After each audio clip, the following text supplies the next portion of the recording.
অভিনয়ে অনিয়মিত হলেও পর্দায় নানা সময়ে নানা রূপে হাজির হয়ে দর্শকদের চমকে দেন ঢাকাই সিনেমার জনপ্রিয় চিত্রনায়িকা দিলারা হানিফ পূর্ণিমা।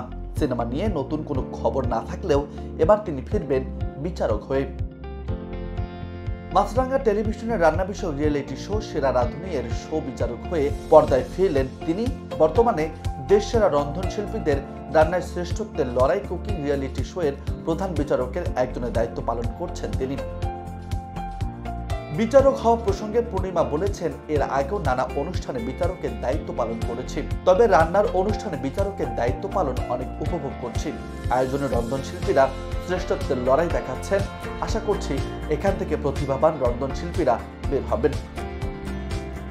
পূর্ণিমা অভিনীত দুটি সিনেমা গাংচিল ও জ্যাম এখনো নির্মাণাধীন।